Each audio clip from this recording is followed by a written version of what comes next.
or controlling the material state that is in a superconducting state.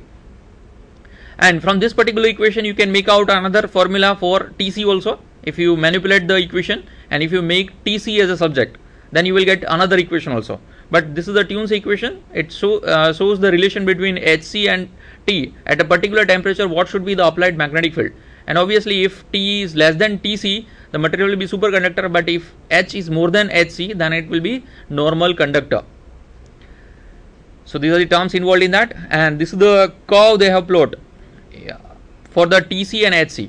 Actually it is confining the area. If you see the two parameter, two axes, on the x-axis we are having a temperature, on the y-axis we are having a magnetic field.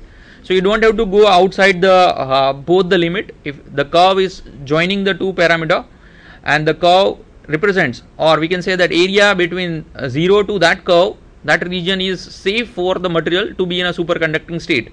If it is going out at any of the side, either on x-axis or y-axis, then it will lose its state of superconductivity. Now let's move further. What can be the another property from this particular point? So as we say that critical magnetic field applied from outside, that is destroying the state of superconductor. But there is one more part that we need to take care. As superconductor we are having a quite more expectation from it. We wish to have a quite large current flowing through that. But is it possible to allow that current to flow through that? There is a one more question. As such, we have already studied one phenomena, that is Biot-Savart's law. From there we can say that if current is flowing through the conducting wire, it will create magnetic field. But that moving charge, they are creating magnetic field that is attached with the itself. That conductor is going to influence by its own magnetic field. So here we don't have to apply a magnetic field from outside. The current flowing through the superconductor itself will create a magnetic field, and that is going to affect on itself. So from there we are having one more definition, that is critical current. Critical, again the word is there. So here there should be some value of current which makes the condition available. What kind of change will occur? So let's see, when we are allowing certain current to pass through, it will create its own magnetic field, and that magnetic field will interact with the material. But if strength of the magnetic field applied or interacting with the material that exceeds value more than Hc, then it is going to destroy the state of superconductor that we have already talked. So over here, as you increase the current, magnetic field increases, and that magnetic field may destroy the state of superconducting. So there is a limitation for current also. So we can define the term critical current, the maximum current flowing through the specimen at which the superconducting property is destroyed, called critical current. If you exceed the I value more than Ic, then in that case the material is going to lose its state of superconductivity and it will become normal conductor. So this is the definition for critical current. Now how to prove that, or what kind of relation between Ic and Hc, that is critical current and critical magnetic field, that as we were studying the part how it is going to create a magnetic field, that from that we can derive.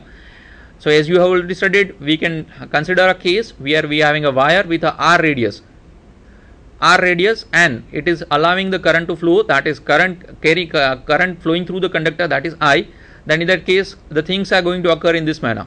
The current carrying conductor having radius R and current I is flowing through that, it will create a magnetic field, and that will be in a, we can say, a closed loops, and that is following Maxwell's right hand thumb rule. So you can identify the direction as well as the field will be there in terms of circular loops. But from the Ampere circuital law we can make it out what kind of relation between I and magnetic field will be there. So from the Ampere circuital law we can say that closed loop integration of H dot dl, that is equal to I. H is a magnetic field created by the current, and dl is the small segments we are taking on a arbitrary closed path considered Ampere loop. So in that case, if we integrate over here H dot dl, that will be a ring over here available, and that dl will be in the tangential direction, and same way in the H will be in the same direction. That's why dot product will result into maximum value H dl, H into dl. Cos dot will be removed by cos 0. So here H dl, integration H dl, that is resulting into I.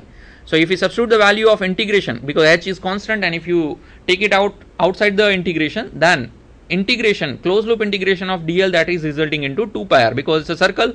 So integration total length of the circle, that will be 2 pi r circumference. So H into 2 pi r, that is equal to I. From that we can make it out another equation, I is equal to H 2 pi r H. Now we'll implement the condition as we talked about it previously. H may have value Hc. So if you increase the magnetic field, applied magnetic field, and it exceeds the value of Hc, then the superconducting state is vanished. So over here we can implement the same condition. When H is equal to Hc, then I is equal to Ic. I is equal to Ic.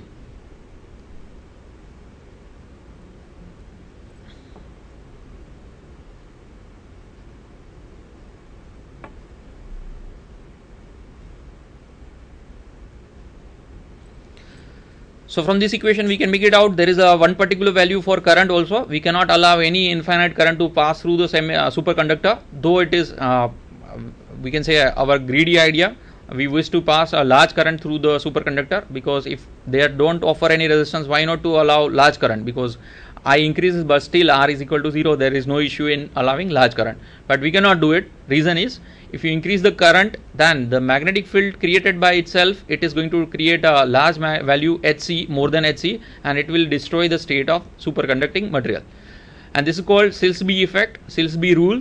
So according to this rule, we cannot allow current more than Ic. So this is the one property of the magnetic property of the material. Now let's move further. We will talk about a new property, new set of property, that is thermal properties. Thermal property, then what kind of relationship or what kind of behavior superconductor they exhibit with change in temperature or the heat energy possessed by them. And one of the term or very first term attached with that is entropy. You have studied entropy in a thermodynamics. Entropy suggests the energy magnitude, entropy suggests disorderedness. So over here also entropy. What kind of variation are there in the case of normal state and the superconducting state in terms of entropy? So entropy of the superconductor, as we can think about, because it is not offering any resistance, that means perturbation or disturbance of the molecule, they are quite low, or we can say not at all. So in that case entropy should be less, and that's true. As you decrease the temperature below Tc, that is in the state of superconductor, the material, they are showing a very less entropy compared to the normal state. That we can see from this graph. And in that graph, aluminum, for the aluminum, the variation of both they are shown. Sn, S subscript n, that suggests normal material, aluminum in a normal state. Then Ss or S subscript S, that represents superconducting state of aluminum. But you can see that the curve is lowered, or it is not following the line. That means normal material, they are exhibiting entropy, but superconductor, they are exhibiting less entropy, or it shows more orderedness compared to the normal material. So the material, it is getting a normal state. That kind of interpretation we can make it out. The another term related to the thermal property, that is specific heat. Specific heat is the amount of energy it is going to take to exhibit a raise of temperature by unit. So here actually we are doing the inverse. We are going to decrease the temperature, and as there is a variation, what kind of amount of energy it is increasing or decreasing, that kind of thing we need to observe. How much amount of energy it is going to release. The relationships are given. In the case of normal state, normal metal, electronic specific heat capacity is given by Cv at constant volume. Specific heat capacity, that is given by Cv, that is equal to gamma T, and T is the temperature over there, gamma is a multiplication coefficient.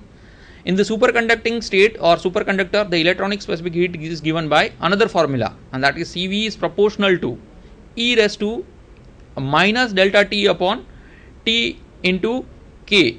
K here, K subscript beta B, that means Boltzmann constant, T is temperature, delta T is the temperature difference, and as it suggests, 1 upon the thing is going to go because the minus sign is there. So Cv is proportional to 1 upon e raised to delta T upon T K, or T constant K. Then in that case, as there is a change in temperature, the heat capacity, that is going to vary, and that can be interpreted, that can be observed with the help of this graph. So below a Tc value, as you observe the graph, at about 2.5 Kelvin, both the lines, actually the one is with the it is plot for superconducting state, another is normal material. So in that case, what is happening, initially both are matching, but if you go at a lower temperature, and temperature very close to 1.5 Kelvin, where it is a transition temperature for the material, you will find that there is an abrupt change in a heat capacity. So over here, what is happening? The temperature is raised towards the transition temperature Tc, and the energy gap of the superconducting state decreases. The number of thermal excited electrons increases, and this requires the absorption of heat, and that's why the heat absorbed by the superconductor that increases little bit. So we can interpret total thing into a manner that specific heat capacity, specific heat of the superconductor that increases below Tc, or it's very close to Tc, it is little bit high. Now if you go further, thermal conductivity, entropy, then heat capacity, and then we are having a thermal conductivity. Thermal conductivity, that means conduction of heat. As we already talked about conduction of electricity previously, and we know the reason, though they are same in both the cases. The material, those who are showing good conductivity of electricity, they are also good conductor of heat. So here that formula is not matching. The formula that differs little bit, because as we consider a normal conductor, they are good conductor of heat as well as electricity, because the free carriers are there. Charge carriers, they behave like a conduction of charge as well as conduction of heat. Same way it should happen in the case of conduction of heat in the case of superconductor. And here we are having a least resistance, and the charge carriers are again available, but it is not following the same manner. And thermal in case of thermal conductivity, they are exhibiting little bit another property. Here superconductor, they exhibit less thermal conductivity compared to the normal conductor, and in that case we can say that the charge carrier, they are becoming little bit lethargic in the case of conduction of heat compared to the conduction of electricity. And for that example is cited over here. Thermal conductivity of tin is 34 watt per centimeter Kelvin at, we can say that at 2 Kelvin for the normal phase. But if you compare with the another part, superconducting state, that 16 watt per centimeter Kelvin, so it's less than 34. Previously at higher temperature, or we can say that above critical temperature, it was exhibiting more we can say heat conduction or energy, but now it is conducting a very less amount of energy, almost less than half. So 16 watt per centimeter Kelvin, that amount of energy it is conducting in a superconducting state. And so we can say that superconductor, they are exhibiting less conductivity in the case of superconducting state. Now let's see the new set of property, that is mechanical property. Mechanical property, in that case, what kind of parameter that affects on the superconductivity? And one of the parameter that is, it's different and it's new, but it is the effect of pressure or stress on the superconductivity. So what is happening if we apply pressure? Then the answer of this question will be, certain materials, those who are not showing superconductivity, they will start exhibiting. It's similar to the people. If we apply pressure, or due to the pressure, people will work very nicely, or we can say efficiently. Same way, the material, those who are not showing superconductivity, they will also start showing superconductivity. In normal circumstances, they were charging something, they were taking away energy, but under the influence of high pressure, they exhibit superconductivity. That means they don't charge anything, they don't take away any energy.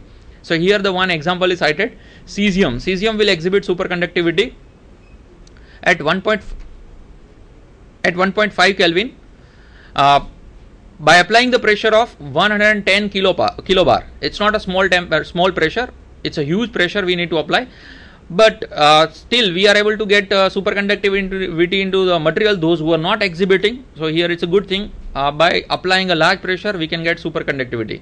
But there is another problem which we can see from the data, that 1.5 Kelvin is still very low, but it's a good thing. Silicon and other materials, they are also exhibiting such kind of property, and they need a quite large pressure. What happens if the material, they are exhibiting superconductivity, and if we apply pressure? Then the scenario is changing. It's similar to the, again, to the people, those who are working, and if you increase the burden on them, they won't be able to work efficiently. So here the same case, superconductor, they are ideal state, they are in the ideal state, they don't offer any resistance, they conduct perfectly, and in that case, so if we increase the pressure, then obviously that creates the problem and superconductivity decreases. So here the inverse effect is occurring in the case of superconducting as well as normal material. Normal material, those who are not showing conductivity, they will start showing superconductivity, and those who are showing conductivity, they will show decrease in conductivity in the case of pressure applied. The last property that is available in terms of mechanical property, that is effect of impurity. If you make the material impure, here impure does not mean we are going to add another kind of compound or another kind of material, but if you change the isotopic mass, isotopes, composition of isotopes into the total material, then in that case isotopic mass of the material that is going to change. So if you change the isotopic mass, what kind of variation will arise? So it's not a good news over here for the change of mass available. If you increase the isotopic mass, that Tc value decreases. That means critical temperature needed to make the material superconductor, that decreases, and decrement in that is not good thing, because to achieve that superconducting state we need to decrease the temperature and we need to lower down closer to 0 Kelvin, and that's a difficult task. So here, as you increase the isotopic mass, the problem arises. But what we can interpret in another manner is, if you keep the material very pure, or you can say that enriched, then in that case, due to that, we can say particular pure state, we can get a more advantage, and with the help of higher Tc we can get that superconducting state. Example is already given here. In the case of mercury, the variation is there, and the relationship is also given by BCS theory. It's a Berdin-Cooper cipher theory, and according to that theory, Tc, critical temperature, is proportional to m raised to beta. M raised to minus beta, beta stands over here, beta is resulting into a value that is 0.5, that is under root actually. So if you consider Tc is proportional to 1 upon under root m beta, so under root m. So if you send it on the other side in a multiplication, then we are going to get it Tc m raised to half or m raised to beta, that is equal to constant. So we can interpret, if you vary the mass, according to that we are having a set of variation of critical temperature also. So you can say that Tc1 m1 under root m1, that is equal to Tc2 under root m2. Likewise, the relationship will continue up to infinite set of parameters. So as you vary the isotopic mass, the temperature is also going to vary according to that.